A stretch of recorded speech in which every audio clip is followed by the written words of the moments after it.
Okay. In last lecture, we have started only a few concept of new chapter. That is, if we want to perform some particular calculations, and if we want to develop a dynamic web page, then for this purpose we have to use the scripting language. ये बताया था ना कि HTML में हम लोगों ने जितना भी पढ़ा, this is only used for the designing purpose.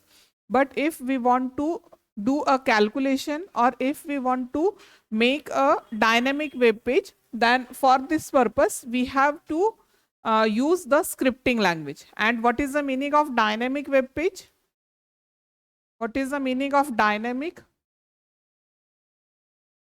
Dynamic means changeable, है ना, जिसको हम लोग चेंज कर सकते हैं ड्यूरिंग रन टाइम.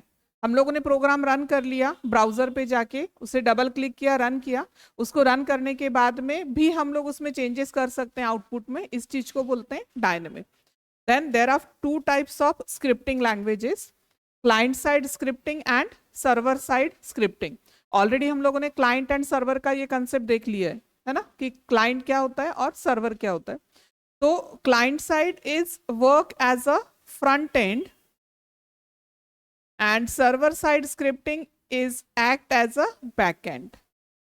ठीक है.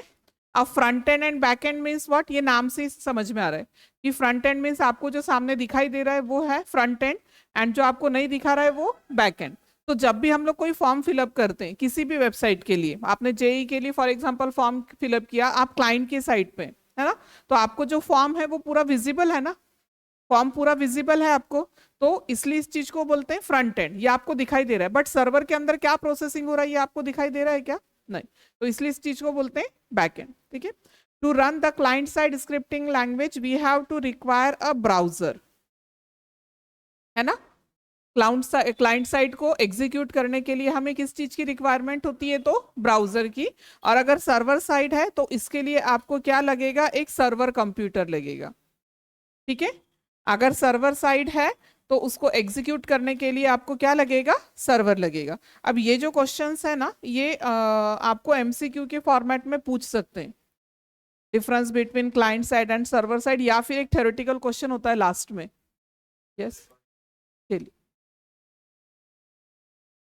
ठीक है. Example of client side are HTML5, JavaScript are the example of client side scripting, and the example of server side is PHP. ये हम लोग नेक्स्ट चैप्टर में देखेंगे. या फिर ASP.NET है, या फिर Ruby है. ठीक है. Cold Fusion है. All these are the examples of server side scripting languages. ठीक है. और इसमें एक डिफरेंस और बताया कि मैंने आपको ये ऑलरेडी बता दिया था कि client side is use for the validation purpose. बताया था ना, ये चीज आपको हम 101% ध्यान में रखना है. ठीक है. वैलिडेशन पर्पस, इसका उल्टा सीधा कुछ भी पूछ सकते हैं. विच is the client side programming language? JavaScript. and JavaScript is used for the validation purpose, and server side is used to create a dynamic web page. Actually इन्होंने ये डिफरेंस दिया है आपके बुक में, but I am not satisfied with difference because JavaScript is also responsible for creating a dynamic web page. हम लोग dynamic web page ये JavaScript use करके भी बना सकते हैं. So these are the 4 differences between the client side scripting language and server side scripting language. आप लोग सभी जेई के लिए फॉर्म फिलअप करने वाले या नीट के लिए? नॉर्मल सीटी. ठीक है. Engineering, most of the students जो हैं वो किस ब्रांच के लिए फाइट करेंगे? कंप्यूटर ब्रांच के लिए, आईटी ब्रांच के लिए, एआईडीएस ब्रांच के लिए. ठीक है. तो ये सारी जो ब्रांचेस हैं कंप्यूटर के फील्ड में अगर आपको जाना है तो for that purpose you have to develop your technical skills. ठीक है. अगर आपको कंप्यूटर फील्ड में जाना है तो आपको आपका जो टेक्निकल स्किल्स है वो इम्प्रूव करना है. और आज का जितना भी लेक्चर हम लोग लेने वाले हैं इसमें आपका टेक्निकल स्किल्स इम्प्रूव होगा. How we can develop a program, हम लोग प्रोग्राम कैसे लिख सकते हैं, कोडिंग कैसे कर सकते हैं. आप लोगों को मैंने पूछा था किसका हुआ है प्रोग्रामिंग लैंग्वेजेस? सी और वी भी हुआ है, ठीक है। तो सी हुआ है तो ये सब इजीली समझ में आ जाएगा, कोई प्रॉब्लम नहीं। बाकी किसी का कुछ भी नहीं हुआ है। 11th में कुछ हुआ है आपका जावा स्क्रिप्ट 11th में, क्योंकि जैसे हम लोगों ने फर्स्ट चैप्टर देखा HTML का कंटिन्यूएशन था, वैसे ये वाला जो चैप्टर है तो ये वाला 11th का जो जावा का चैप्टर है उसी का कंटिन्यूएशन है। तो आपको पता है what is variable, what is if else loop, what is for loop, what is the prompt box, पता है ये कुछ चीजें याद आ रही हैं, ये सारी 11th के बता रही हूँ मैं आपको। सुना है कुछ, सुना है, नहीं सुना, सुना है सिर्फ, कुछ कुछ याद आ रहा है, ठीक है। हम लोग पहले थोड़ा सा 11th का ही पार्ट कवर करेंगे, क्योंकि ये सारी चीजें आपको अभी 12th के प्रोग्रामिंग में लगने वाली है। तो first concept is the variable, first concept. और देखो आज हम लोग जितना पढ़ने वाले हैं ना, आज या फिर 2-3 दिन में जितना भी हम लोग प्रोग्रामिंग पढ़ने वाले हैं, इससे आपका जो प्रोग्रामिंग लैंग्वेज का बेसिक कंसेप्ट है वो क्लियर हो जाएगा। And after today's and tomorrow's lecture you will be able to learn any language. आज और कल का लेक्चर कवर होने के बाद में आप कोई भी लैंग्वेज को इजीली सीख सकेंगे, C++, पाइथन, ठीक है। आज का लेक्चर कल का लेक्चर हो जाएगा तो आप फिर यूट्यूब से कोई भी लैंग्वेज पढ़ने के लिए स्टार्ट करो तो आपको इजीली समझ में आ जाएगा। आज हम लोग जितना देखने वाले हैं सारा बेसिक कंसेप्ट देखने वाले। Each and every language require all these basics. Then the first one basic is the variable. As the name suggested, variable क्या बता रहा है, ये वेरिएबल मीन्स फ्लक्चुएट होगा या फिर वेरी होगा ये, ठीक है। तो ये एक जनरल मीनिंग हो गया कि ये वेरी होगा। But what is the actual meaning of variable? Variable is used to store the value in computer's memory.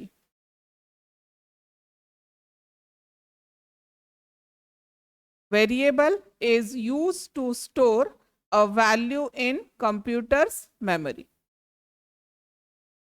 मुझे कोई भी चीज अगर कंप्यूटर के अंदर स्टोर करना है ड्यूरिंग प्रोग्रामिंग, तो सबसे पहले मुझे उसके लिए क्या प्रोवाइड करना पड़ेगा, स्पेस प्रोवाइड करना पड़ेगा। फॉर एग्जांपल आपके घर में कबर्ड है, ठीक है, तो कबर्ड में नहीं, आपको फॉर एग्जांपल आपके क्लोथ्स अरेंज करने, तो सबसे पहले आप उस चीज को नेम दे दिया आप लोगों ने कबर्ड, है ना, कि एक पर्टिकुलर आपका जो घर है उसमें से एक कॉर्नर है, वहां पर एक कबर्ड है और उस कबर्ड के अंदर ही आपको क्या करना है, आपके जो क्लोथ्स हैं वो स्टोर करने। तो कबर्ड में भी आप क्लोथ्स कैसे स्टोर करोगे तो first you have to make the space between that particular cupboard, है ना। पहले आप स्पेस करोगे ना, वहां पे थोड़ा सा ब्लैंक स्पेस प्रोवाइड करोगे और फिर वहां पे आप आपका क्लोथ जो है वो क्या कर सकते हैं, स्टोर कर सकते हैं। तो सेम एज अगर कंप्यूटर की मेमोरी में ड्यूरिंग प्रोग्रामिंग टाइम आपको कुछ भी अगर सेव करना है, तो for that purpose you have to require the variable. Now different types of values you can store into the computer's memory. आप डिफरेंट टाइप्स का जो वैल्यू है वो स्टोर कर सकते हैं। There are 5 rules for declaring a variable. Variable को declare करने के लिए 5 रूल्स हैं। अब ये वाला जो क्वेश्चन हम जो रूल्स पढ़ने वाले ना, तो एमसीक्यू के फॉर्मेट में आपको क्वेश्चन आ जाएगा कि which is a valid variable name, ठीक है, क्वेश्चन आ जाएगा आपको, बंद झालं नाही झालं, क्वेश्चन आ जाएगा आपको कि वेरिएबल्स के नेम दिए होंगे, ऑप्शंस दिए होंगे, 1 आंसर, 2 आंसर, 3 आंसर, कुछ में भी पूछ सकते हैं कि इसमें से आपको जो वैलिड वेरिएबल का नेम है वो पिकअप करना है। तो how we can decide the variable is valid? The first rule is each and every variable starts with alphabet, ठीक है। जो वेरिएबल का नेम है वो कैसे स्टार्ट होगा? अल्फाबेट से। हाँ, it do not starts with digit, not starts with digit.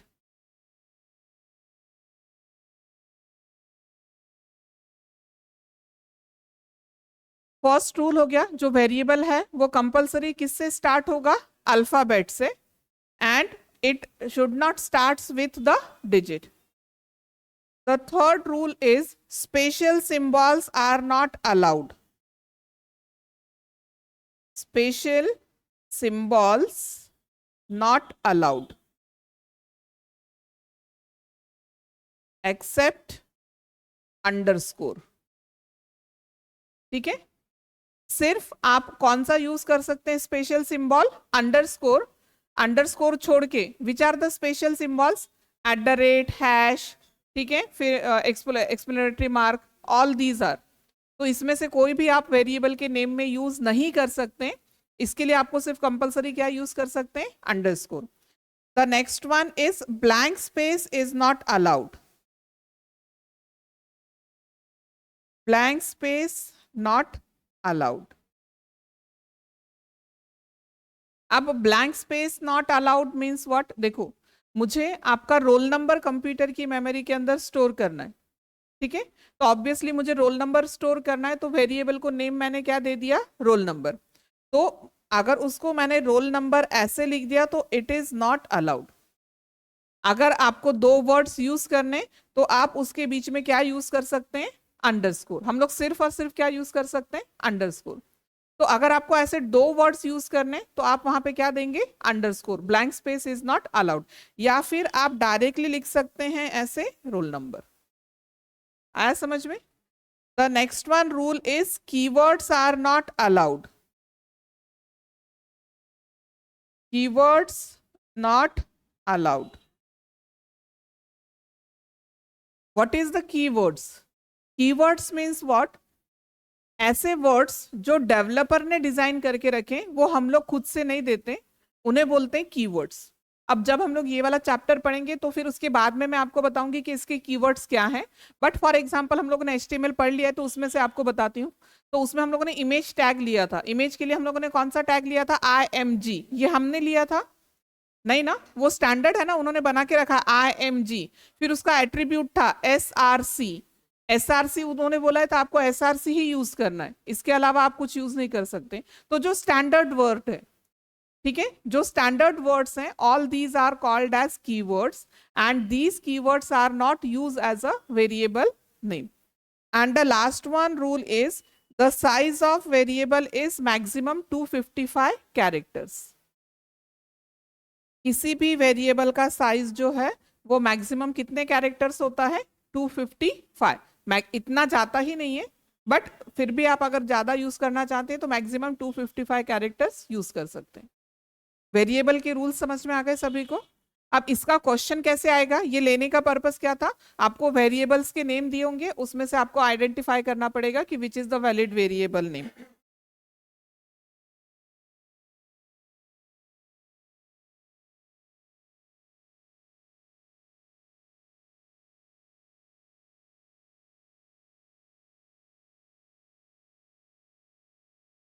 ये 4 में से which are the valid variable names? First and third is the valid variable name. ये वाला नहीं है, क्यों नहीं है, क्योंकि स्टार्ट्स कंपल से कैसे होगा, अल्फाबेट से, बट यहाँ पर डिजिट है। हाँ, और ये वाला नहीं है, क्यों, क्योंकि यहाँ पर ब्लैंक स्पेस है। तो क्लियर हो गया, ऐसे क्वेश्चन आ सकता है इसमें। ओके, ठीक है, चलो अभी इसका हो गया वेरिएबल का कंसेप्ट हमारा clear. What is the meaning of variable? Now what is the definition of variable? Variable is used to store the different types of values in computer memory. मैंने word क्या use किया, different types of values. Then depending upon these different types, there are different data types are available. Different data types are available. वो name से ही बता रहा है, data type means what? आप जो data स्टोर करने वाले उसका टाइप कौन सा है, it is known as data type. ठीक है, अच्छा अभी आप मुझे बताओ कि what is the meaning of bit? What is the meaning of bit, byte? सुना है क्या होता है? ये 11th का कंसेप्ट है। कुछ भी हाँ, ये मेमोरी से रिलेटेड जो है वो बिट, यूनिट होता है ना, बिट, बाइट, गीगाबाइट, टेराबाइट। हम लोग रैम लेते हैं तो बोलते हैं ना gigabyte, 8 gigabyte, 500 MB, megabyte. Byte word use करते हैं ना हम लोगों ने, बाइट या फिर बिट्स। ओके, अच्छा आपको पता है computer can only understand the machine level language, ये पता है? Computer can only understand the machine language, it is also called as low level language. Machine language means what, the language of only 0 and 1। ठीक है, तो single 0 and single 1 is known as bit. अगर मैंने single 0 या 1 use किया तो इसे बोलते हैं बिट।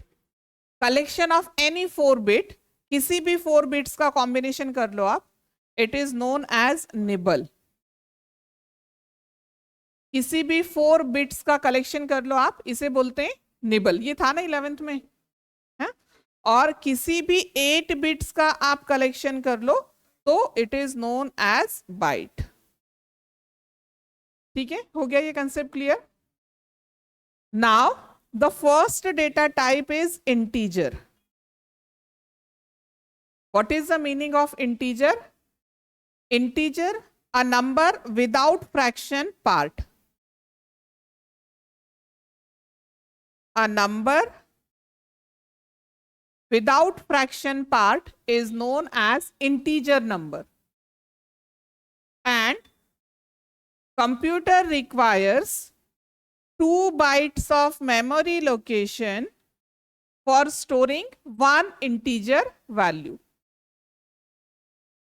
ठीक है, सीक्वेंस से सुनो एक बार फिर से। What is integer? The number without any fractional part is known as integer number. For example 5, 15, 1015, this.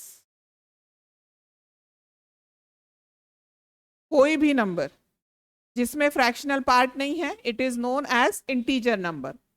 And किसी भी 1 इंटीजर नंबर को स्टोर करने के लिए, वो कोई भी हो सकता है, ये भी हो सकता है या फिर ये भी हो सकता है, स्टोर करने के लिए कंप्यूटर को कितने बाइट्स रिक्वायर हैं? 2 bytes. Means how many bits? 16 bits. ठीक है, 2 बाइट्स मींस व्हाट? 16 बिट्स। अभी इसका जो चार्ट है वो 11th की बुक में दिया है आपको कि एक bit means what, byte means what, megabyte means what, terabyte means what. तो ये सारे के सारे जितने हैं ना, वो भी पूछ सकते हैं आपको, तो वो लर्न करके रखने हैं आपको। ओके, पहले इंटीजर का कंसेप्ट क्लियर हो गया, और उसको कितने बाइट्स लगते हैं? 2 bytes. Second is float. Float data type, the number without fraction, with fraction is known as float. Fraction means what? 4.6, 19.57, 3.14 and so on. कोई भी नंबर जिसमें हम लोग फ्रैक्शनल पार्ट यूज करें, it is known as float number. And for storing a single float number, computer requires 4 bytes of memory location. किसी भी एक float number को कंप्यूटर के अंदर स्टोर करने के लिए, फ्लोट डेटा टाइप अगर है तो उसको आपको कितना मेमोरी रिजर्व करना पड़ेगा? 4 बाइट्स। ये समझ में आया? ठीक है। Now how we can declare a variable. सुनो, how we can declare a variable. उसका सिंटैक्स होता है data type followed by variable name. ये सिंटैक्स होता है data type followed by variable name. मुझे आपका रोल नंबर स्टोर करना है, कौन सा डेटा टाइप यूज करेंगे? यस, कौन सा डेटा टाइप यूज करेंगे? इंटीजर। वेरिएबल का नेम, आप क्या स्टोर करने वाले? Roll number. तो वेरिएबल को नेम हम लोगों ने क्या दे दिया? Roll number. आ रहा है समझ में? पहले देख लो, फिर आप शॉर्टकट में लिख लेना, बहुत इंपॉर्टेंट कंसेप्ट है।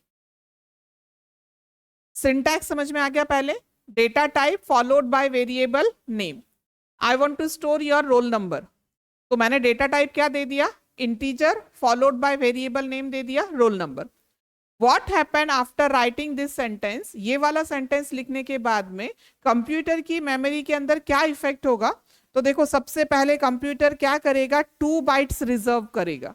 क्यों 2 बाइट्स करेगा? क्योंकि हम लोगों ने डेटा टाइप क्या दिया है?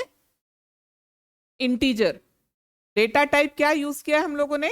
इंटीजर। इंटीजर के लिए कितना बाइट्स लगता है? 2 बाइट्स। तो उसने कितने बाइट्स रिजर्व कर दिए? 2 बाइट्स। और जिस लोकेशन पे 2 बाइट्स रिजर्व हुए हैं, उस लोकेशन को नेम क्या दे दिया यहाँ पर? Roll number. आ गया समझ में? देखो, ये वेरिएबल हो गया, वेरिएबल का डेफिनेशन कंप्लीट हो गया। Variable is use to store a value in computer's memory. अगर मुझे वैल्यू स्टोर करना है तो मैंने स्पेस प्रोवाइड कर दिया उसको यहाँ पर बॉक्स में। अब आप कोई भी इंटीजर वैल्यू इसके अंदर क्या कर सकते हैं, स्टोर कर सकते हैं।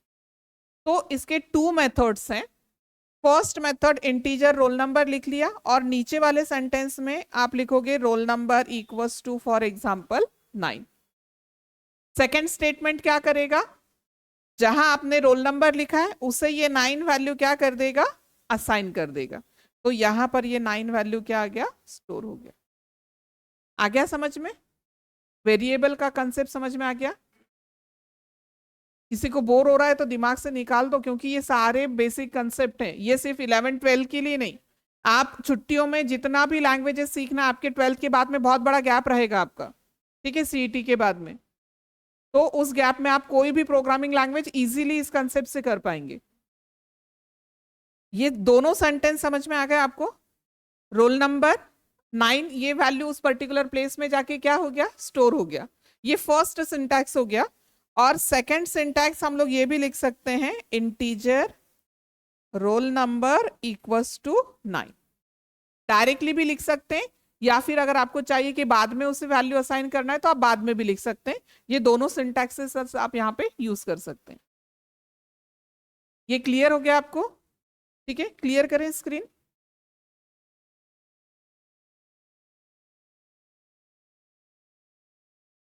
ठीक है, अभी देखो क्या हो गया, रोल नंबर स्टोर हो गया। अभी मुझे आपका परसेंटेज स्टोर करना है, कैसे करेंगे, यस, फ्लोट, फिर मुझे परसेंटेज स्टोर करना है तो मैंने वेरिएबल को नेम दे दिया PER। आप कुछ भी नेम दे सकते हैं, पर दे दिया, ठीक है। क्या होगा after writing this sentence, 4 bytes reserve होंगे। कितने बाइट्स रिजर्व होंगे, 4 बाइट्स। इस मेमोरी लोकेशन को नेम क्या आ गया, PER परसेंटेज। एंड आप इसको PER इक्वल्स टू 97.4 लिखोगे तो यहां पे आ गया 97.4, है ना, यही मिलने चाहिए सभी को।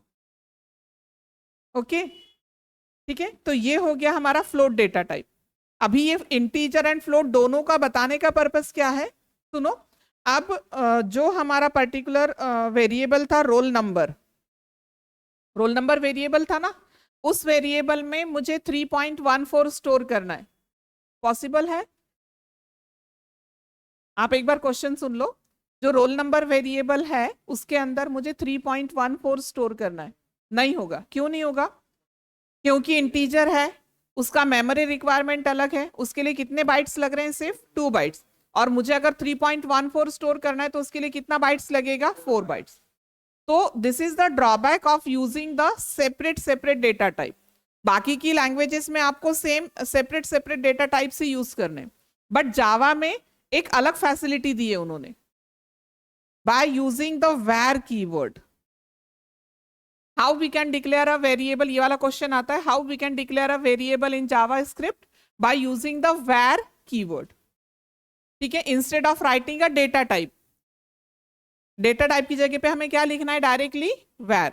और वैर के बाद मैंने यहां पर लिख दिया रोल नंबर। तो देखो इसका एडवांटेज क्या हो जाएगा, अगर मैंने वैर यूज कर लिया तो now this roll number is responsible for storing any numerical value without fraction, with fraction, positive, negative and so on. तो आपको integer according to your value, आप जो वैल्यू से असाइन करोगे अकॉर्डिंग टू दैट वो जो बाइट्स है वो क्या कर देगा, एडजस्ट कर देगा। तो जब भी आप प्रोग्रामिंग करोगे तो आप कौन सा डेटा टाइप यूज करोगे, वेर यूज करेंगे। क्यों, क्योंकि इंटीजर दिया तो फिर आगे जाके अगर मुझे फ्लोट स्टोर करना है तो वो नहीं होगा। अगर फ्लोट दिया तो उसमें इंटीजर स्टोर हो सकता है, बट इंटीजर में फ्लोट नहीं हो सकता है। तो हम लोग जनरली कौन सा यूज कर देंगे, वेर, ठीक है। तो var is responsible for storing any type of value, सिर्फ न्यूमेरिकल नहीं बोल रही हूं मैं आपको, एनी टाइप ऑफ वैल्यू। अभी अब कौन से टाइप्स हैं हम लोग फिर से देखेंगे। तो with in your Java syllabus, अभी ये इंटीजर, फ्लोट, ये सारे कंसेप्ट अलग थे। अभी यहां से आपके एक्चुअल डेटा टाइप्स स्टोर होंगे, स्टार्ट होंगे। The first one data type is number. First one data type is number. अब वो नेम से ही बता रहे हैं, number data type means what, it is responsible for storing any type of number. Integer, float, positive, negative and so on. कोई भी value इस नंबर डेटा टाइप के अंदर क्या हो जाएगा, स्टोर हो जाएगा। 6। ठीक है, आपके with in the syllabus data types के कितने टाइप्स दिए उन्होंने, 6। फर्स्ट हो गया हमारा नंबर, ये समझ में आया नंबर। बट अगर मैं डायरेक्टली बोलती आपको कि नंबर इंटीजर फ्लोट भी सेव कर सकता है, तो आपको फिर एक क्वेश्चन आता कि what is integer, what is float. जो बाकी की लैंग्वेजेस हैं, जैसे सी लैंग्वेज, इसने सी लैंग्वेज पढ़ा है, अगर सी लैंग्वेज में मुझे वैल्यू डिक्लेयर करना है तो वहां पर इंटीजर अलग डेटा टाइप है, फ्लोट अलग डेटा टाइप है। बट जावा स्क्रिप्ट में नंबर अगर हम लोगों ने दे दिया तो वो इंटीजर भी स्टोर करेगा, फ्लोट भी स्टोर करेगा, positive, negative, each type of numerical value is storing by using this number data type. ये हो गया first data type. The second one data type is the string data type. The second one data type is string. अब वो name से ही बता रहा है ना, स्ट्रिंग मीन्स व्हाट। अब आपको नेम स्टोर करना है आपका, तो नेम्स में क्या होंगे, अल्फाबेट्स होंगे ना। तो अगर आपको अल्फाबेट या फिर एड्रेस स्टोर करना है, ठीक है, तो अगर आपको ये चीजें स्टोर करनी है तो आप कौन सा डेटा टाइप स्टोर यूज करेंगे, string. Note down, anything which is enclosed within the double quote is treated as string. ये सारी चीजें क्यों बता रही हूँ, एक एक चीजें सारी इंटरकनेक्टेड है।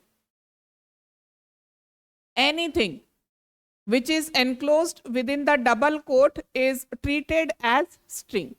डबल कोट में हमने लिख दिया तो वो कैसे ट्रीट होगा, स्ट्रिंग। फॉर एग्जाम्पल मैंने यहां पर लिख दिया समेज, समेज तो ऑलरेडी कैरेक्टर्स हैं तो ये तो स्ट्रिंग ही है। बट अगर मैंने समेज के अंदर लिख दिया, सॉरी डबल कोट के अंदर लिख दिया 18, तो ये 18 भी कैसे ट्रीट होगा, एज अ स्ट्रिंग। आ रहा है समझ में। अगर मैंने 18 भी लिख दिया तो वो 18 नंबर ट्रीट नहीं होगा, वो कैसे ट्रीट होगा, as a string. This one is the second data type. The third one data type is boolean. The third one data type is boolean. हम लोगों ने वेरिएबल का कंसेप्ट पढ़ा कि variable is use to store the value in computer's memory. अब मुझे computer की memory में सिर्फ 2 टाइप्स का वैल्यू स्टोर करना है, ठीक है, सिर्फ 2 टाइप्स का। मीन्स व्हाट, एक क्वेश्चन पूछा आपको और आपको उसका आंसर देना है सिर्फ आइदर इन 2 फॉर्मेट, तो उसके लिए हम लोग क्या यूज करते हैं, बुलियन। Boolean means what, 2। ठीक है, तो 2 format means what, either true false use कर सकते हैं हम लोग, या फिर 0 1 का फॉर्मेट, या फिर यस नो, या फिर ऑन ऑफ, है ना, फैन ऑन है या ऑफ है, ये 2 ही ऑप्शन है ना उसमें। तो ऐसा अगर कुछ वैल्यू आपको स्टोर करना है कि जिसके सिर्फ 2 ही आंसर्स हो सकते हैं, तो उसके लिए हम लोग कौन सा डेटा टाइप यूज करेंगे, boolean. The fourth one data type is null data type. The fourth one data type is null data type. What is the meaning of null, null means nothing. Null means nothing. अब आप बोलोगे नल का meaning अगर nothing है, अगर कुछ हमें नहीं चाहिए तो फिर हम लोग क्यों यूज कर रहे हैं, होता है ना। नल का मीनिंग अगर नथिंग है, अगर कुछ भी नहीं है उसका मीनिंग, तो फिर क्यों यूज कर रहे हैं हम लोग इसे। तो ये किस जगह पे रिक्वायर्ड होता है, फॉर एग्जाम्पल आपको एक फॉर्म फिलअप करना है और वहां पर आपको मोबाइल नंबर डालना है, बट ये कंपल्सरी नहीं ना कि ईच एंड एवरी पर्सन के पास मोबाइल नंबर होगा ही, ठीक है ना, ये फिक्स नहीं है ना कि होगा ही मोबाइल नंबर। तो अगर मोबाइल नंबर है तो आप मोबाइल नंबर डाल सकते हैं, और अगर नहीं है तो उस फील्ड को आप एम्प्टी नहीं रख सकते, इंस्टेड ऑफ एम्प्टी वहां पे आपको क्या फिलअप करना पड़ेगा, null. Null means what, nothing. Clear हो गया, fourth. The fifth one data type is infinity.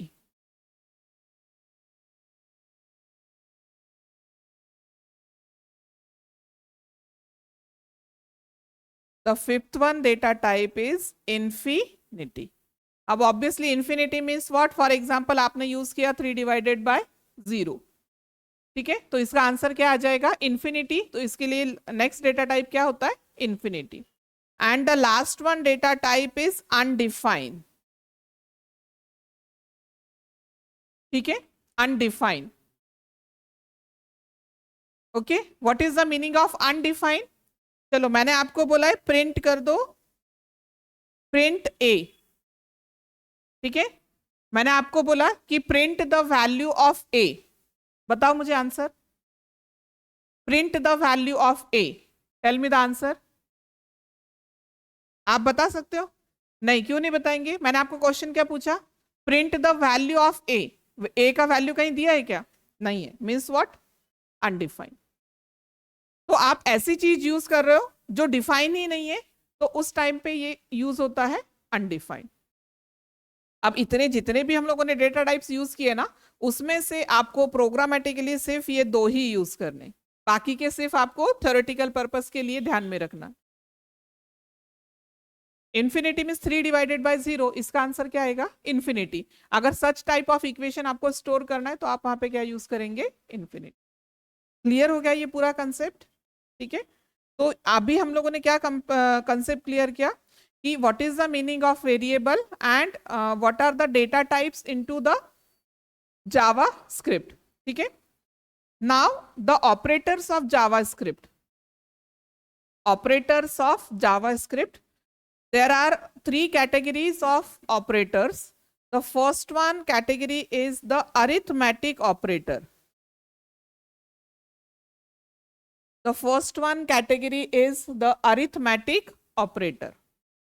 Arithmetic operators means what? The operators which perform arithmetical calculations like plus, minus, multiplication, division and modulo.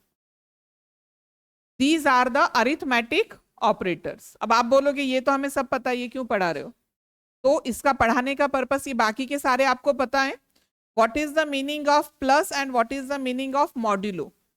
Modulo पता है आपको? मैंने यहां पर लिख दिया 7/2।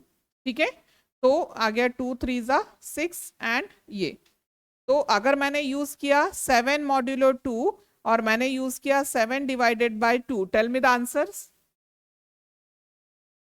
ठीक है, तो 7/2 is 1 and 7/2 is 3।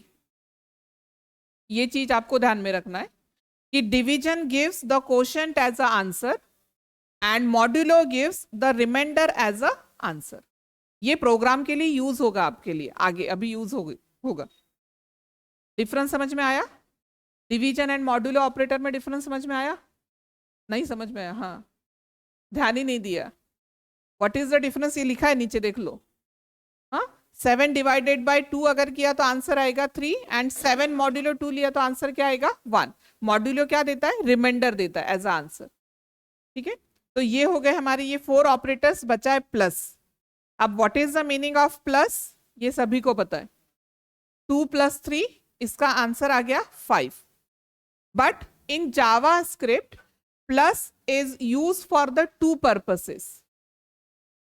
When the plus operator is performed on numerical value, then it act as a addition operator.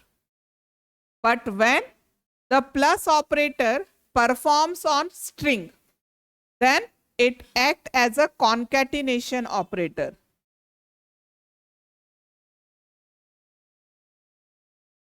When the plus operator performs on string, then it is act as a concatenation operator. What is the meaning of concatenation? Concatenation means attaching the second string at the end of the first string without any blank space. ठीक है, for example यहां पर 2 words हैं, Samej tutorial. 2 words हैं, Samej tutorial, और इसके बीच में अगर मैंने प्लस यूज कर दिया तो इसका आंसर आ जाएगा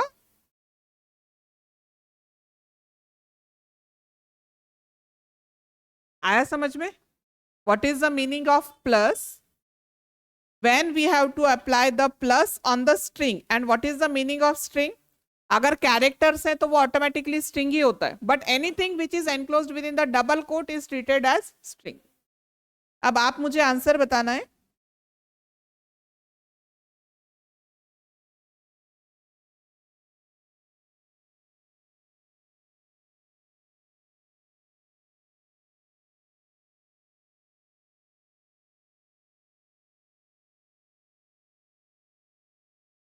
tell me the answer of these three. First वाले का आंसर क्या आएगा? प्लस थोड़ी ना आएगा। प्लस क्या यूज करेगा? Plus act as a concatenation operator work कर रहा है ना ये।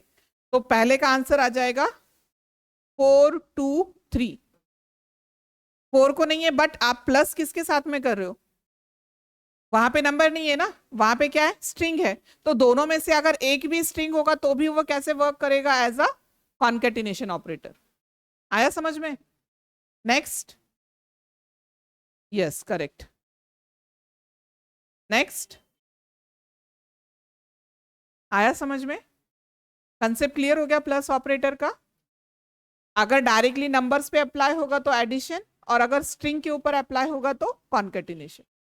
ये हो गए अरिथमेटिक ऑपरेटर्स। हो गया, लिख लिया? नोट डाउन करना है?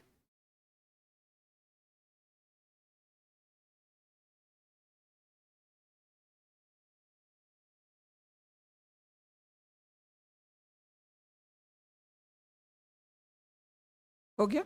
Okay. The next one category is the relational operator. The next one category of operator is relational operator. Relational operator means what? This particular operator shows the relation. वो name से बता रहे relational operator. तो which are the relational operator? Less than, greater than, less than equal to, greater than equals to, not equals to, and double equals to. These are known as relational operator. इसमें से सारे आपको बताएं, मुझे कोई भी चीज बताने की जरूरत नहीं है। सिर्फ कौन सा नहीं पता है आपको? सिर्फ कौन सा पता है? डबल इक्वल टू, है ना? ये नहीं सुना है ना अभी तक? डबल इक्वल टू नहीं सुना है? नॉर्मल इक्वल टू सुना है हम लोगों ने? मैंने लिखा a equals to 9। What is the normal equal to operator? Equal to is known as assignment operator.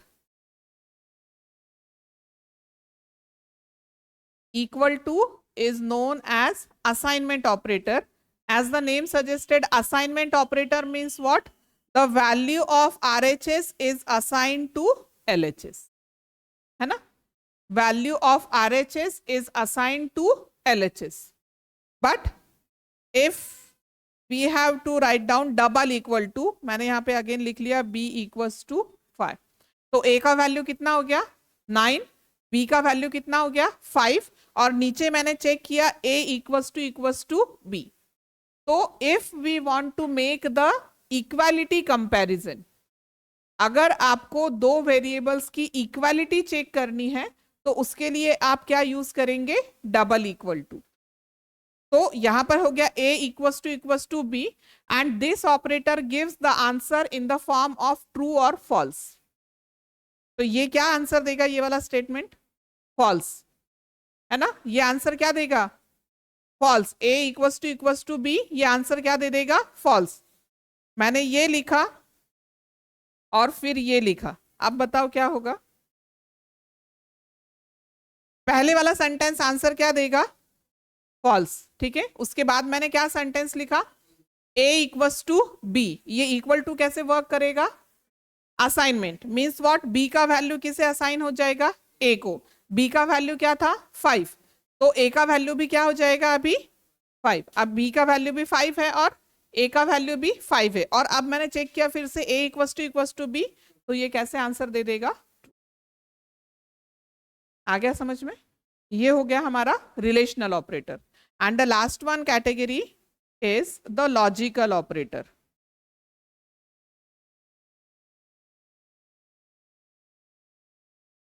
Last one category is logical operator. There are three types of logical operator. First one is and, second one is or, and the third one is not. ये सुना है ना आपने? पता है ना? ये maths में भी होगा आई थिंक, तो इसको एक्सप्लेन करने की जरूरत नहीं है। सिर्फ सिंबल याद में रखना। एंड के लिए हमें 2 एड्रेस सिंबल यूज करने, और के लिए 2 पाइप सिंबल यूज करने, और नॉट के लिए एक्सक्लेमेटरी मार्क। एंड का मीनिंग क्या होता है? दोनों की दोनों कंडीशन अगर ट्रू होगी तो ही आंसर क्या आएगा, ट्रू। ठीक है, और में क्या होगा, दोनों में से कोई एक भी अगर ट्रू हो जाता है या फिर दोनों भी ट्रू होते हैं तो ये तीनों भी कंडीशन में ये आंसर क्या देगा, ट्रू। और नॉट का मीनिंग आपको पता है। ठीक है, एंड और एंड नॉट। क्लियर हो गया कंसेप्ट। तो यहां पर हो गए आपके पूरे ये ऑपरेटर्स कवर। अभी हम लोग डायरेक्टली जाते हैं प्रोग्रामिंग के ऊपर।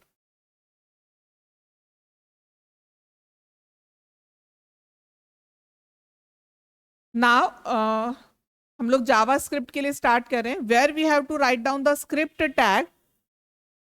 Script tag is compulsory return between the head section or it also be written between the body section.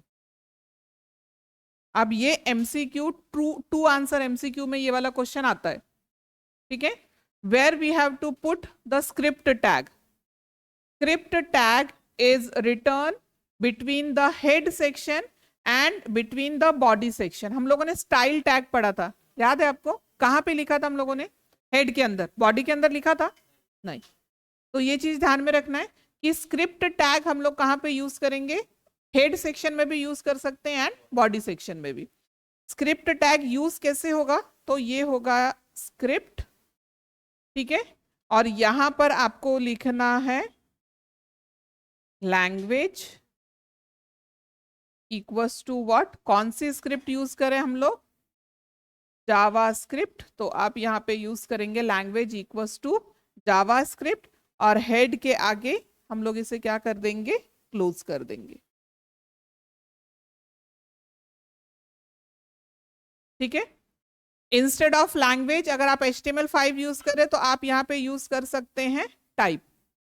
Language की जगह पे क्या वर्ड यूज कर सकते हैं, टाइप इक्वल्स टू, कौन सी टाइप यूज करें हम लोग, जावा स्क्रिप्ट, या फिर ऑब्लिक में दे सकते हैं टेक्स्ट।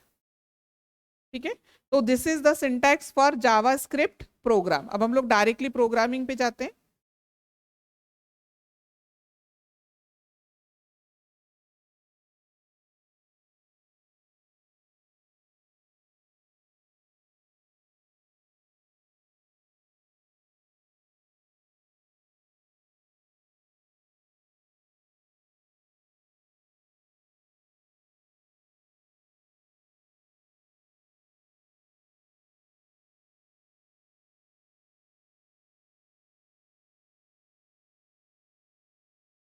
ठीक है, चलो नोटपैड ओपन हो चुका है।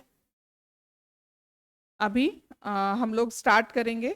मैं इसे सेव एज कर लेती हूँ। हम लोग जावा के प्रोग्राम्स देख रहे हैं ना अभी।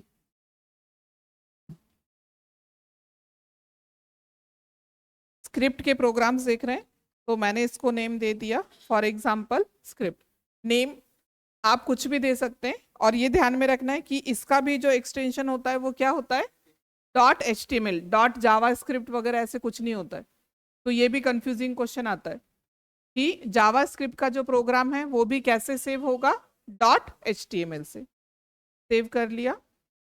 अब हेड सेक्शन के अंदर क्या लिख दिया हम लोगों ने, स्क्रिप्ट। लैंग्वेज की जगह पे आप यूज कर सकते हैं टाइप स्क्रिप्ट। चलो अभी देखो ये क्या हो गया, यहां पे लिखा है मैंने एडिशन ऑफ 3 + 4। इसे सेव करते हैं और रन करते हैं। क्या आएगा आंसर, क्या आएगा आंसर, हो जाएगा एडिशन, क्यों नहीं होगा?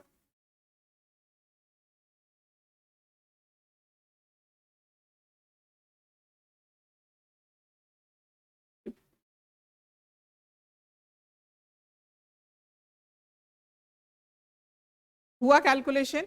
नहीं हुआ, क्योंकि हम लोगों ने सिर्फ HTML ही लिखा ना, स्क्रिप्ट सिर्फ टैग लिख दिया, बट उसके अंदर हम लोगों ने कुछ भी कैलकुलेशन वगैरह कुछ भी नहीं किया। ठीक है, जो सेंटेंस लिखा था एडिशन ऑफ 3 + 4 वो एज इट इज क्या हो गया, प्रिंट हो गया। Now this is your first basic program. Tell me the coding for addition of 2 numbers. सबसे पहला program, basic program, addition of 2 numbers. आपको बताना है एडिशन ऑफ 2 नंबर्स का प्रोग्राम। हेड सेक्शन के अंदर यहां पे लिख लेते हैं, स्क्रिप्ट के अंदर लिखना होगा। Tell me how many variables are required for addition of two numbers. अब वेरिएबल का कंसेप्ट क्लियर है आपको. Tell me how many variables are required to perform addition of two numbers. I required 3 variables. Why these 3 variables? First, for the first number, second for the second number. और आप दोनों का क्या करोगे? Addition करोगे, तो वो एडिशन भी कंप्यूटर की मेमोरी के अंदर क्या होगा? स्टोर होगा. तो उसे भी स्टोर करने के लिए आपको एक वेरिएबल लगेगा. तो आपको वेरिएबल्स कितने रिक्वायर्ड होंगे? 3. ठीक है. तो हम लोगों ने वेरिएबल्स कैसे डिक्लेयर करना है? वेर मैंने वेरिएबल्स डिक्लेयर किया a, b, सम. मुझे आंसर सेव करना है, तो उसको थर्ड जो वेरिएबल है, जो फर्स्ट वैल्यू है वो किसके अंदर है? a. सेकेंड वैल्यू किस में है? b.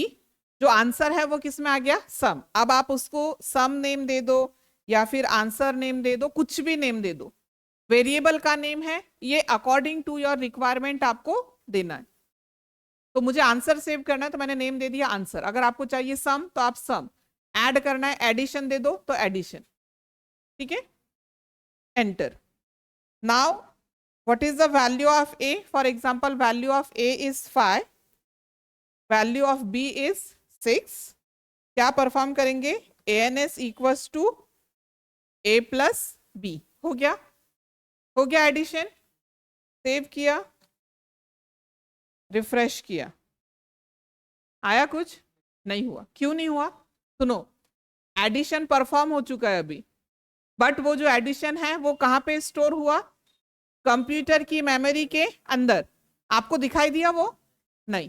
तो आपका जो पर्टिकुलर वैल्यू आपने स्टोर करके रखा है उसे आपको आपकी स्क्रीन के ऊपर क्या करना है? डिस्प्ले करना है.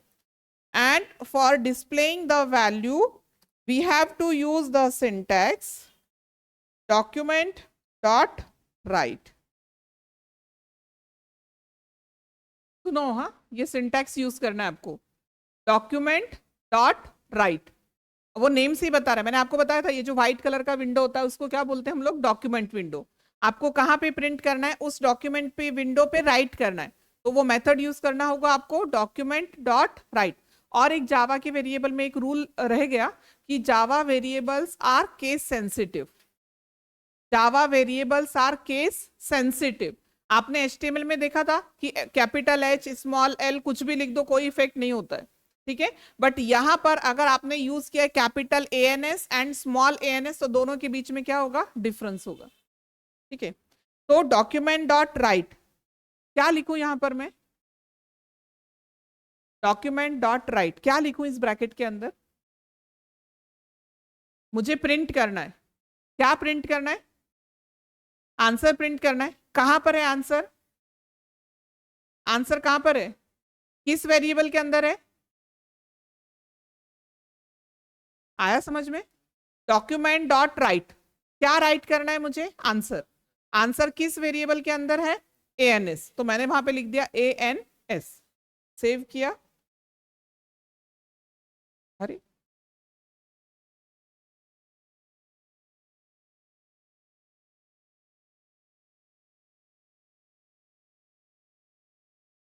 क्या मिस्टेक है? देखा?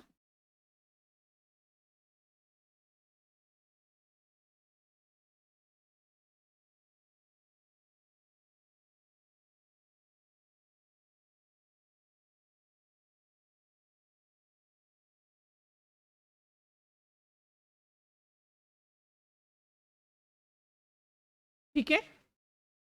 आ गया आंसर 11. दिख रहा है 11? अभी एक देखो यहां पर, मैंने ये ANS लिखा था ना, इसको मैंने ये लिख दिया. अब क्या होगा? क्या होगा अभी? देखिए क्या आएगा. समझ में आ रहा है? धीरे धीरे आप डबल कोट के अंदर जो भी लिखोगे वो एज इट इज क्या होगा? प्रिंट होगा. बट मुझे क्या प्रिंट करना था? सम का वैल्यू प्रिंट करना था. तो हम उसे कैसे लिखेंगे? Without double quote. समझ में आ रहा है धीरे धीरे कंसेप्ट? अभी देखो वैल्यू 11 प्रिंट हो गया था यहां पर ना. वैल्यू 11 प्रिंट हो गया, बट वो मुझे समझ में नहीं आ रहा था कि क्या है 11। आप कुछ जब आंसर लिखते हो फाइनली, तो फाइनल आंसर सिर्फ 11 लिख के छोड़ देते हैं? नहीं, जब छोटे बच्चे आंसर लिखते, हम लोग जब नर्सरी फर्स्ट सेकंड में पढ़ते थे, तो पूरा क्या लिखते थे वहां पर? Addition of A and B is equal to this, है ना? मुझे मैसेज टाइप करना है, जो आंसर था ना उसके पहले मुझे मैसेज प्रिंट करना है कि addition of A and B is equals to, और फिर आंसर में उसका क्या है? वैल्यू है। बट ये दोनों को अटैच करने के लिए क्या यूज करना पड़ेगा? आया ना समझ में? अभी प्लस क्यों यूज किया? क्योंकि पहला वाला जो पार्ट है वो क्या है? स्ट्रिंग, और सेकंड वाला पार्ट जो है वो क्या है? नंबर। ये आंसर में नंबर है ना 11, तो ये 11 नंबर जो है ये वाले मैसेज में क्या हो जाएगा? अटैच हो जाएगा।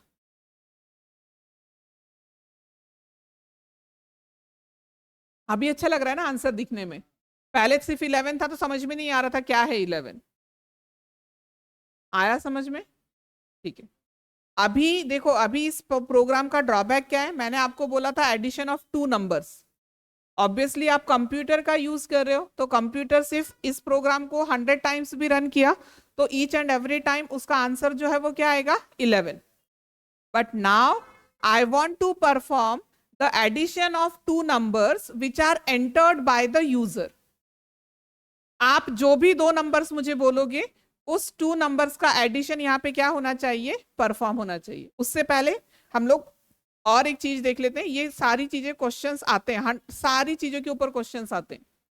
हम लोगों ने फर्स्ट मेथड देख लिया, document dot right. Document dot right से कहां पर प्रिंटिंग होता है? जो डॉक्यूमेंट विंडो है वहां पर प्रिंट होता है। Instead of document right you can also use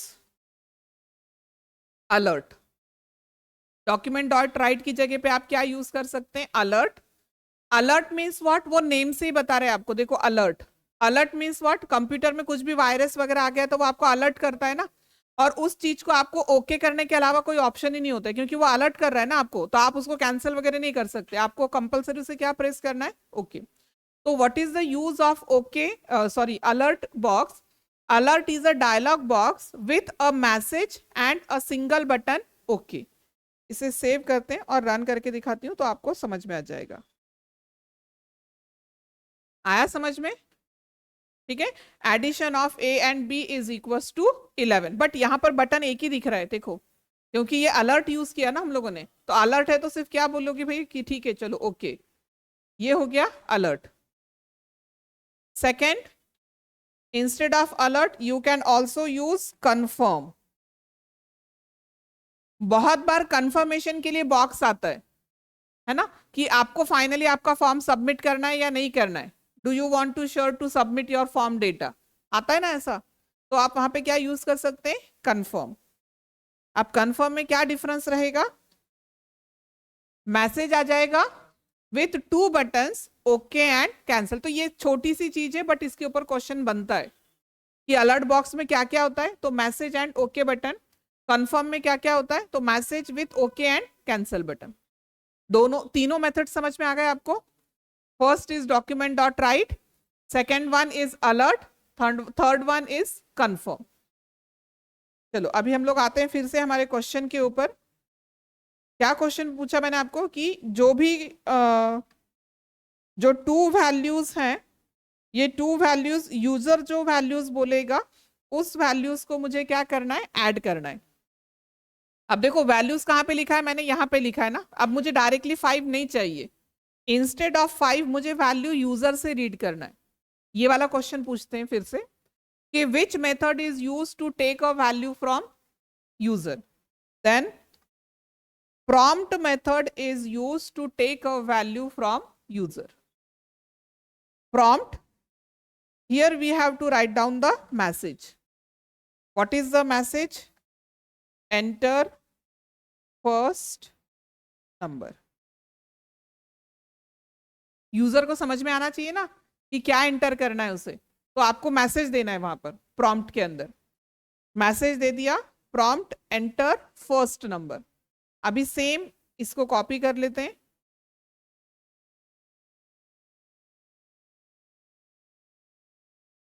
enter. अब ये मैसेज है, ये आप कुछ भी डाल सकते हैं। हाँ, ये मैसेज है ना, आपको यूजर को बताना है कि आपको क्या परफॉर्म करना है, तो आप कुछ भी डाल सकते हैं।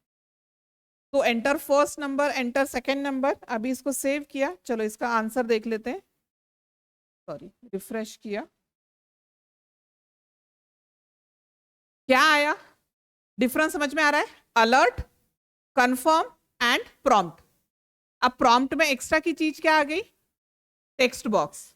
ये text box alert and confirm में नहीं था, यहाँ पे आपका आ गया टेक्स्ट बॉक्स। वहां पे क्वेश्चन उसने डाला एंटर फर्स्ट नंबर।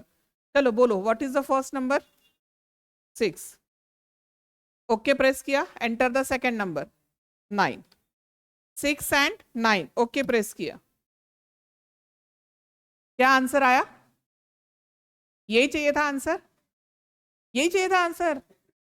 एडिशन चाहिए था ना 6 + 9 का। ठीक है, तो क्या हो गया यहाँ पर? यहाँ पे क्या हो गया? ये जो प्लस है ना, ये प्लस हम लोगों ने लिखा था, ये प्लस कैसे एक्ट हुआ? As a concatenation operator. क्यों कॉन्केटिनेशन ऑपरेटर वर्क हुआ? नहीं, सुनो, each and every value which is entered within the prompt box is treated as string। ये रूल है कि prompt box में आप जो भी एंटर करोगे वो कंपलसरी कैसे ट्रीट होगा? As a string. बट अगर मैंने स्ट्रिंग ले लिया तो फिर मेरा तो कैलकुलेशन परफॉर्म ही नहीं होगा। मुझे उस चीज को क्या करना पड़ेगा? कन्वर्ट करना पड़ेगा स्ट्रिंग टू इंटीजर। अब यहाँ पे आपका वो इंटीजर यूज हो रहा है जो मैंने आपको पढ़ाया। तो देयर इज अ मेथड, सुनो यहां पर मेथड है parse int. Parse int is a method which is used to convert the string into integer। अब ये सिंटैक्स समझ में आ रहा है आपको? देखो, ये प्रॉम्प्ट बॉक्स ने मुझे क्या वैल्यू दिया? 6, है ना? बट वो 6 वैल्यू कैसे दिया उसने? डबल कोट के अंदर। तो मैंने उसके ऊपर फिर से बाहर से क्या अप्लाई कर दिया?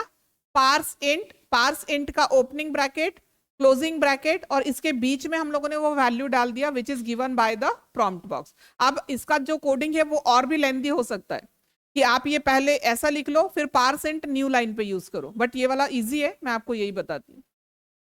तो ये क्या करेगा? प्रॉम्प्ट बॉक्स ने जो भी वैल्यू दिया है उसे इंटीजर में क्या कर देगा? कन्वर्ट कर देगा। ठीक है, पार्स इंट हो गया, और यहां पे भी यूज कर लेंगे हम लोग पार्स इंट। अब जैसे कि मैंने आपको बताया कि JavaScript is a case sensitive language, है ना? तो वो पार्स इंट कैसे लिखा है समझ में आया? उसका आई कैपिटल, इसके ऊपर भी क्वेश्चनिंग बनेगा। पी कैपिटल लिख देंगे, आई स्मॉल, फिर आई पी दोनों कैपिटल लिख देंगे। तो उसमें से आपको जो करेक्ट वाला मेथड है वो फाइंड करना है। क्वेश्चन समझ में आ रहे हैं ना कैसे बनते जाएंगे? ईच एंड एवरी पॉइंट के ऊपर क्वेश्चंस बन सकते हैं एमसीक्यू। तो ये लिख दिया, अभी इसको सेव कर लेते हैं। फर्स्ट नंबर आपने बोला था 6, सेकेंड नंबर बोला था 9, है? सेव नहीं किया?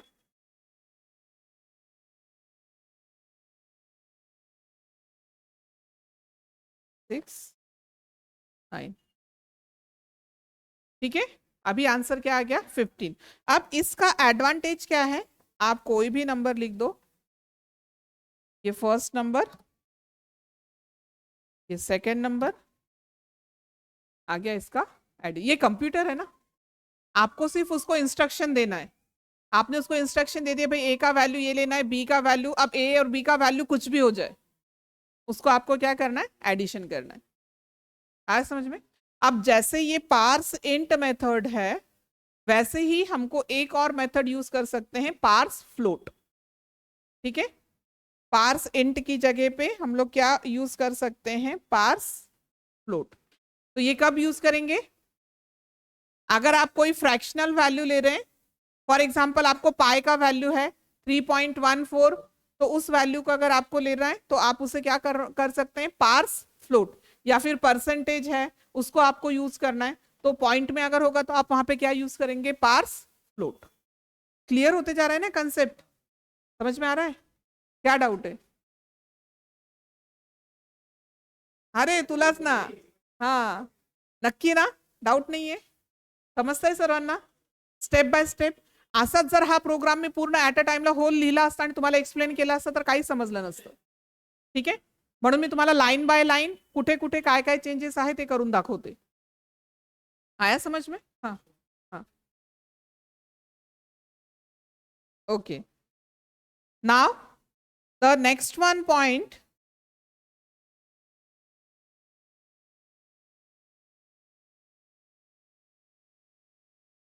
चलो, the next one point is the control structure.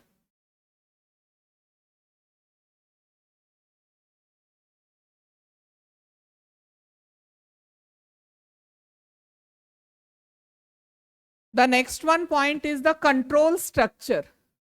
अब देखो ये नेम से बता रहा है कंट्रोल स्ट्रक्चर मीन्स व्हाट. आप प्रोग्रामिंग तो कर रहे हैं, आपने फर्स्ट प्रोग्राम देख लिया. अच्छा चलो, फर्स्ट प्रोग्राम आप बता सकते हैं मुझे. Tell me the coding for calculating the area of circle. Write a program. Note down, note down. Write a programme.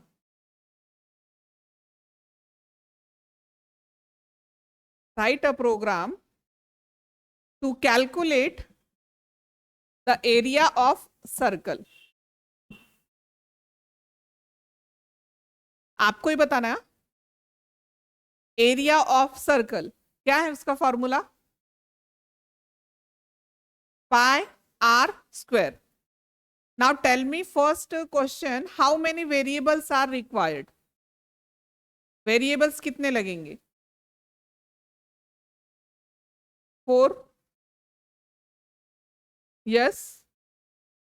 How many variables are required?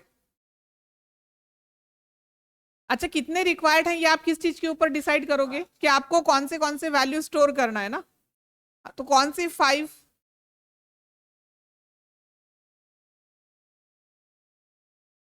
तो उसको स्टोर करना पड़ेगा ना, आंसर जो आएगा वो तो आंसर वेरिएबल लगेगा. हम्म. और कितने वेरिएबल्स लगेंगे? हम्म. बताओ.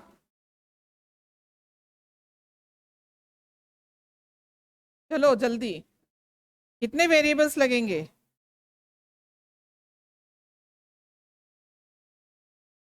Only 2 variables are required. क्यों 2 लगेंगे? सुनो, आपको एरिया कैलकुलेट करना है तो आंसर की जगह पे मैंने नेम क्या दे दिया? एरिया. आपको आंसर यूज करना है, आंसर यूज कर सकते हैं. ठीक है, एरिया कैलकुलेट करना है इसलिए मैंने उस वेरिएबल को नेम क्या दे दिया? एरिया. और क्या चीज आपको यूजर से रीड करना है? अगर मुझे सर्कल, मैंने आपको बोला कि now tell me the answer of area of circle, तो आप सबसे पहले क्वेश्चन क्या पूछोगे कि first tell me what is the radius. आप रेडियस पूछोगे ना, और कुछ चीज पूछोगे मुझसे? ओनली एक ही चीज पूछोगे, पाई का वैल्यू पूछोगे, वो तो पता है आपको. तो आप सिर्फ एक ही चीज पूछोगे, व्हाट इज आर. तो इसलिए हम लोगों ने फर्स्ट वेरिएबल ले लिया आर और सेकंड ले लिया एरिया. ये समझ में आ रहा है? आ रहा है समझ में? इतना सिर्फ ये वाला फर्स्ट वाला पॉइंट समझ में आया? ये निकाल देते हैं. ये समझ में आए? 2 ही क्यों लग रहे हैं? चलो बताओ अब, what is the next coding? मुझे एरिया कैलकुलेट करना है. नेक्स्ट कोडिंग बताओ ना. आर की वैल्यू क्या लेना पड़ेगा? यूजर से रीड करना पड़ेगा. मुझे बताना है ना आर का वैल्यू क्या है. कैसे रीड करेंगे हम लोग? Tell me. R equals to, yes, parse int, yes, within that prompt, yes, हाँ, double quote, yes, enter the radius. ये समझ में आया सभी को? सेंटेंस समझ में आया? आर का वैल्यू मुझे यूजर से रीड करना है तो मैंने डाल दिया r equals to parse int prompt enter the radius. उसके बाद क्या करना है? एरिया कैलकुलेट करना है. आ गया ना, आर मिल गया मुझे. अभी मुझे क्या करना है? एरिया कैलकुलेट करना है. Area equals to what? 3.14. Pi का वैल्यू डायरेक्टली डाल दिया. कैलकुलेशन करना है तो पाई थोड़ी ना लिख के चलेगा. कैलकुलेशन के लिए क्या लगेगा? वहां पे नंबर लगेगा. तो डाल दिया 3.14 into r into r. R थोड़ी ना बदलेगा, 5 वेरिएबल क्यों बोल रहे थे आप, पाई आर स्क्वायर, फिर पाई, फिर आर, फिर आर, फिर एरिया। आर तो एक ही है ना, वो सेम ही यूज करने वाले हो ना आप। तो क्या आ गया, 3.14 इंटू आर, कैलकुलेट हो गया एरिया। यहां पे आपको सिर्फ मैसेज प्रिंट कर देना है, एरिया इज, और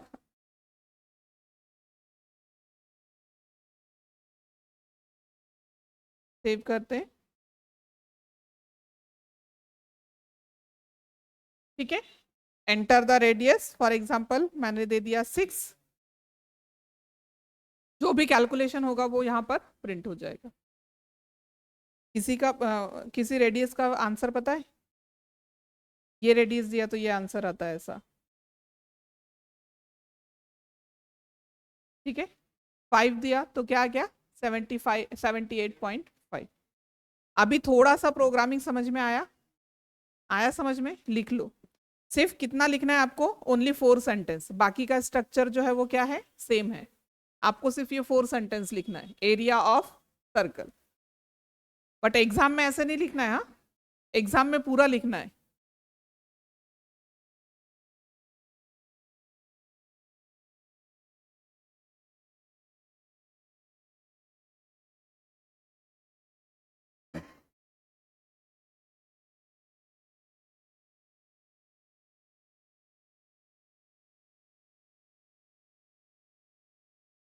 अब इसी को अगर आपको समझ में आ गया होगा तो आप एक नेक्स्ट प्रोग्राम बताएंगे, एरिया ऑफ रेक्टेंगल। हाँ, आप बताओगे अब कोडिंग, चलो बताओ क्या क्या रिक्वायर्ड होगा। एल बी एरिया, आया समझ में। और बताओ, आर की जगह पे क्या लिख देंगे, एल, एंटर लेंथ, ठीक है। और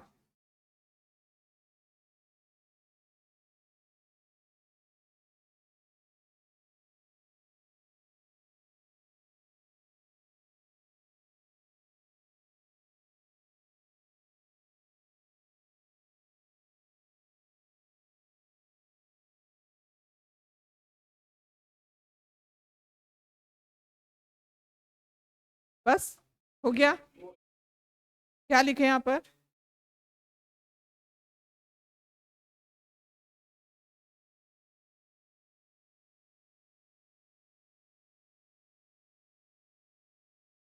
एल बी। आया आंसर, नहीं आया, क्यों नहीं आया, तो वो मैंने जानबूझ के डाला था कि ये क्या होता है, केस सेंसिटिव। अगर आपने जैसा वेरिएबल का नेम यूज किया है आपको सेम वैसे ही क्या करना पड़ेगा, यूज करना पड़ेगा।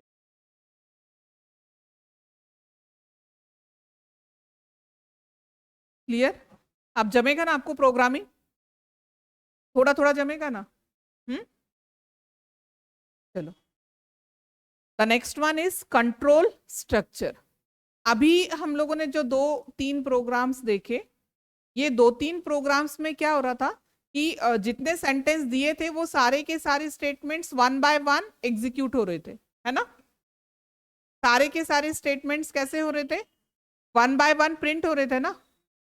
बट अभी मुझे क्या करना है, कंट्रोलिंग करना है कि मैंने जितने भी स्टेटमेंट्स लिखे ना प्रोग्राम में, तो वो पर्टिकुलर किसी सिचुएशन के ऊपर ही एग्जीक्यूट होने चाहिए। तो for this purpose we have to use the control structure. The first control structure is if and else.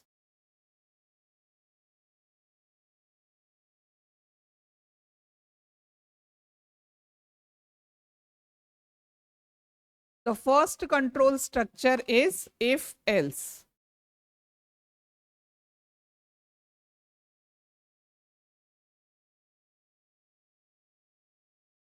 This is the structure of if else. सुनो, if followed by the condition. Structure कैसे होगा, if followed by the condition and if this condition is true, अगर ये condition true होता है तो ये वाला पार्ट जो है वो क्या होगा, एग्जीक्यूट होगा, if वाला। और अगर ऊपर वाला कंडीशन फॉल्स होता है तो फॉल्स वाला पार्ट जो है वो क्या होगा, एग्जीक्यूट होगा। मींस मैंने इसे यहाँ पे कंट्रोलिंग कर लिया। कंट्रोल क्या किया कि मैंने दो सेक्शंस दिए, इन दो सेक्शन में से सिर्फ एक ही सेक्शन जो है वो क्या होगा, एग्जीक्यूट होगा, depending upon the condition. Condition के ऊपर एक ही सेक्शन जो है वो क्या होगा, एग्जीक्यूट होगा। अगर कंडीशन ट्रू है तो ऊपर वाला पार्ट, और अगर कंडीशन फॉल्स है तो नीचे वाला पार्ट। स्ट्रक्चर समझ में आ गया? नहीं आया?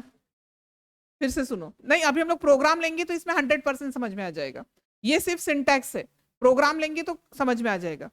अगर ये कंडीशन ट्रू है तो ये वाला सेक्शन एग्जीक्यूट होगा, और अगर ऊपर वाला कंडीशन अगर फॉल्स है तो ये वाला सेक्शन जो है वो क्या होगा, एग्जीक्यूट होगा। सिर्फ इतना ध्यान में रखो, फिर प्रोग्राम में ही समझ में आ जाएगा आपको। ये समझ में रखो सिर्फ। Now next, write a program, note down, write a program to print, write a program to print greater number, write a program to print the greater number from given two numbers. Write a program to print greater number from given two numbers. पहले बताओ question समझ में आया? Question नहीं समझ में आया? Two numbers में से जो ग्रेटर नंबर है वो आपको प्रिंट करना है। टू नंबर्स है, मैंने आपको बोला 7 and 10, tell me which is the greatest. आप आंसर क्या दोगे? 10। बस यही चीज मैं आपको ओरली पूछ रही हूं, तो ये आपको प्रोग्रामेटिकली करना है। अभी समझ में आया क्वेश्चन? ठीक है, चलो अभी बताओ मुझे वेरिएबल्स कितने रिक्वायर्ड होंगे? How many variables are required? थोड़ा सा विचार करा आणि मग सांगा, 2 लगेंगे या 3? How many variables are required? Only 2 variables are required. क्यों? क्योंकि मुझे कुछ कैलकुलेशन करना है, कुछ भी नहीं करना है। जो 2 नंबर्स देंगे उसमें से सिर्फ चेक करना है कौन सा बड़ा है कौन सा छोटा है। ठीक है, तो हम लोगों ने 2 वेरिएबल्स ले लिए। फॉर फर्स्ट को नेम दे दिया A, सेकंड को दे दिया B, और ये वाला नहीं लग रहा है, तो जो नंबर है फर्स्ट A दे दिया enter first number, enter first and enter second. मुझे कैलकुलेशन कुछ भी नहीं करना है। अब मुझे दोनों में से जो ग्रेटर से, देखो अब हर टाइम A का वैल्यू बड़ा होगा या B का बड़ा होगा ये आपको नहीं पता है ना। मैंने अभी आपको क्वेश्चन बोला 7 and 10, उस टाइम पे कौन सा बिगर था? B, है ना। फिर मैंने वैल्यू डाल दिया 15 and 5, उस टाइम कौन सा बिगर हो गया? A। ये समझ में आ रहा है? तो कोई सा भी वैल्यू हम लोग डाल सकते हैं। तो यहां पर हम लोग कौन सा कंट्रोल स्ट्रक्चर यूज करेंगे? इफ। अभी पहले देख लो फिर बाद में लिखना। इफ राउंड ब्रैकेट के अंदर मुझे कंडीशन डालना है, 2 नंबर्स में से मैंने आपको बोला 7 and 10, आपने कैसे फाइंड आउट किया? 7 and 10 ग्रेटर या फिर लेस, है ना। तो यहां पर हम लोग कंडीशन के लिए ऑपरेटर यूज करेंगे, जो हम लोगों ने ऑपरेटर्स देखे ना, रिलेशनल ऑपरेटर। कौन से देखे? Less than, greater than, less than equal to, greater than equal to, double equal to, not equal to, उसमें से कोई भी ऑपरेटर हम लोग यहाँ पे यूज करेंगे। तो यहाँ पे क्या कंडीशन दे देती हूँ? For example A less than B।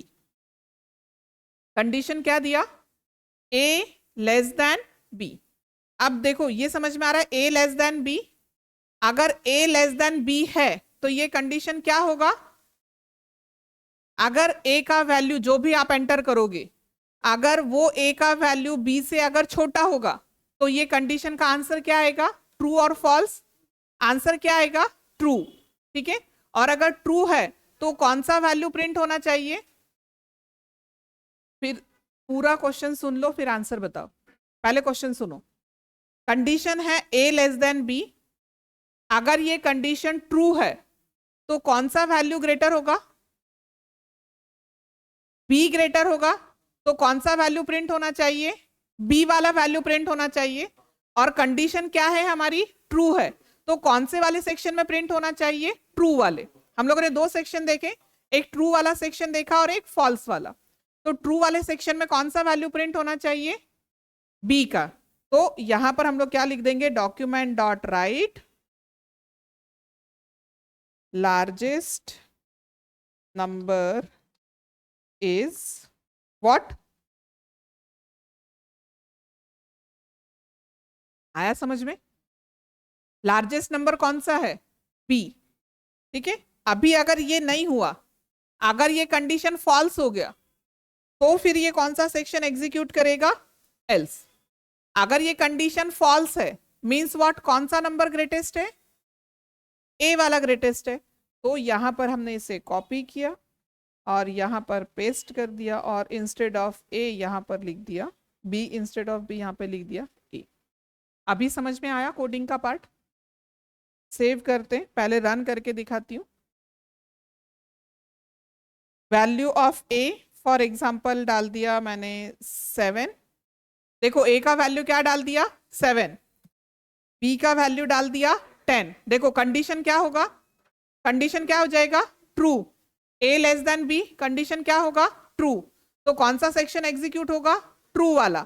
उसमें कौन सा वैल्यू प्रिंट किया हमने? बी वाला। तो क्या प्रिंट कर देगा? Largest value is 10। आया बराबर? अभी फिर से रन करते हैं। फर्स्ट वैल्यू दिया मैंने 15, सेकेंड वैल्यू दिया 5। कंडीशन क्या हो जाएगा? फॉल्स।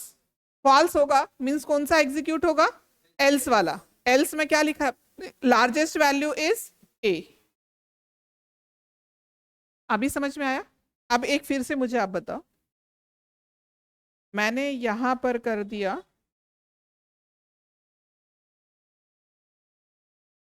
समझ में आया?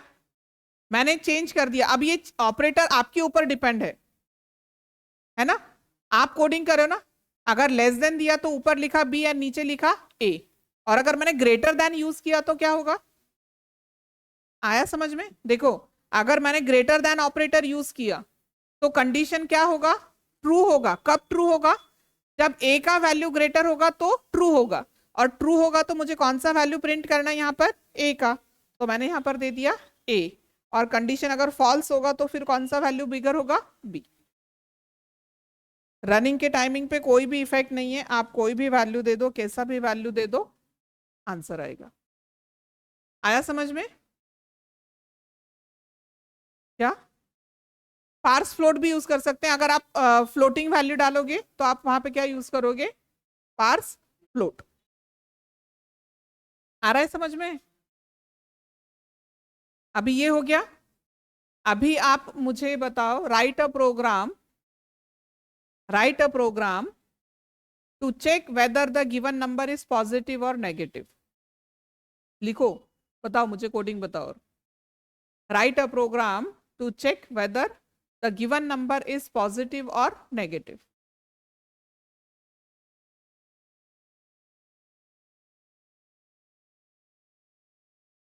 कंप्यूटर इंजीनियर्स ऐसे ही बनते हैं। हाँ, कंप्यूटर इंजीनियर्स यहां से ये आपका स्टार्टिंग है। Software developer, as a software developer ये आपका स्टार्टिंग है।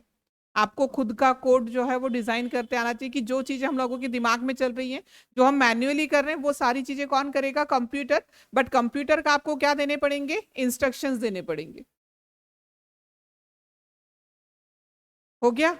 चलो बताओ coding.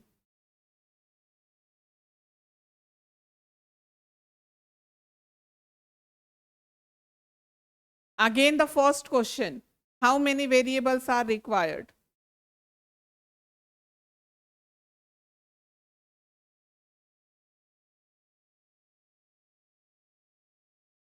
Yes. 2. For which purposes? First, for what is the purpose of these two variables? हाँ, वैल्यू हो ना, कौन सा वैल्यू स्टोर कर रहे हैं? करना। उसके लिए हम लोग क्या प्रिंट कर रहे हैं? मैसेज प्रिंट कर रहे हैं ना। तो वहां पे कौन सा वैल्यू स्टोर करना है आपको? स्टोर करना है वहां पे वैल्यू। जो मैसेज है वो आपको स्टोर करना है मेमोरी में, नहीं ना? How many variables are required?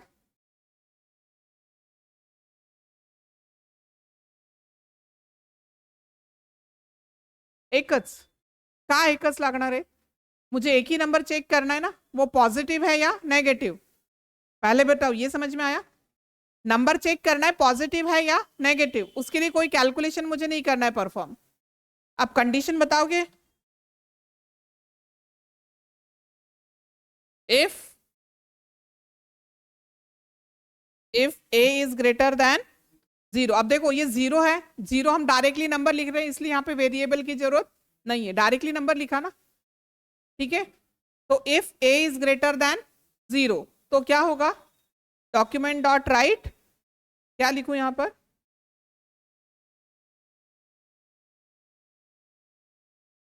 Number is positive, ठीक है, एल्स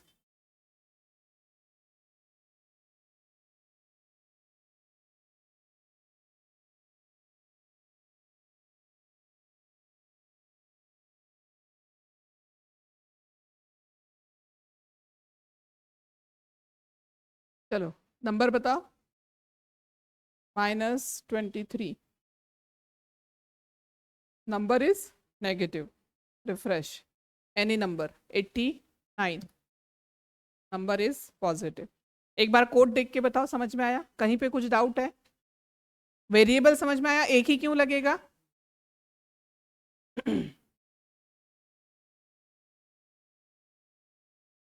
और एक question, write a program to print whether you are eligible for voting or not. Write a program to print whether you are eligible for voting or not. क्या करना, variables कितने लगेंगे, एक ही लगेगा, और क्या करना पड़ेगा, कंडीशन क्या करना पड़ेगा, if A is greater than 18, अगर ग्रेटर देन 18 होगा तो आप यहाँ पे प्रिंट कर देंगे एलिजिबल, और एल्स में प्रिंट कर देंगे नॉट एलिजिबल। ये मैसेज समझ में आ रहा है आपको? ये मैसेज है डिपेंडिंग अपॉन योर कंडीशन। आपने ग्रेटर देन यूज किया तो यहाँ पे एलिजिबल नॉट एलिजिबल, अगर लेस देन यूज किया तो यहाँ पर नॉट एलिजिबल और नीचे एलिजिबल। क्या 18 भी चलता है? ड्राइविंग लाइसेंस के लिए 18 चलता है, हाँ तो फिर इक्वल टू कर दो, ठीक है।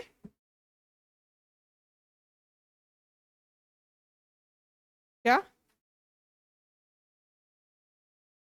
ठीक है, इक्वल टू अगर डालना है तो आप ऐसे डाल सकते हैं, greater than and equal to, अगर इक्वल टू डाला, सॉरी 18 अगर डाला तो भी वो क्या प्रिंट करेगा, एलिजिबल। समझ में आ गया? इफ कंट्रोल स्ट्रक्चर पूरा समझ में आ गया आपको, ठीक है।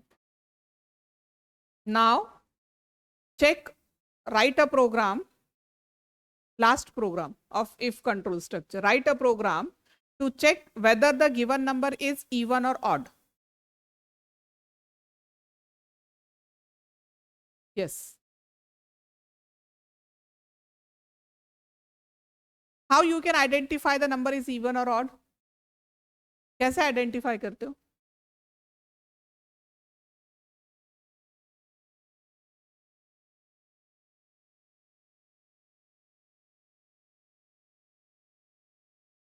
कैसे चेक करते हैं? नॉर्मल सिर्फ 2 का मल्टीपल होना चाहिए, बट वो 2 का मल्टीपल प्रोग्रामेटिकली आप कैसे चेक करोगे? और एक लॉजिक है उसका कि जो नंबर है वो 2 से क्या होना चाहिए, मल्टीपल मीन्स व्हाट, पूरा डिवाइड होना चाहिए ना, मीन्स व्हाट, उसको डिवाइड करने के बाद में उसका आंसर क्या आना चाहिए, रिमाइंडर, उसका रिमाइंडर क्या आना चाहिए। किसी भी नंबर को 2 से डिवाइड करने के बाद में अगर वो इवन नंबर है तो उसका रिमाइंडर क्या आना चाहिए, 0। आ रहा है समझ में? मैंने पहले लिया था 7 डिवाइडेड बाई 2, तो उसमें रिमाइंडर आया था 1। अगर मैंने लिखा 6 तो 2 3 जा 6, रिमाइंडर आ गया 0। मैंने लिखा 10, 2 5 जा 10, रिमाइंडर आ गया 0। 13, 2 6 जा 12 और रिमाइंडर क्या आ गया 1। तो जहां पर रिमाइंडर 0 आ रहा है उसको आप क्या बोलेंगे, इवन। अब बताएंगे coding. Yes, if, tell me the condition, if, हमें क्या चेक करना है, क्या चेक करना है? नहीं, रिमाइंडर चेक करना है।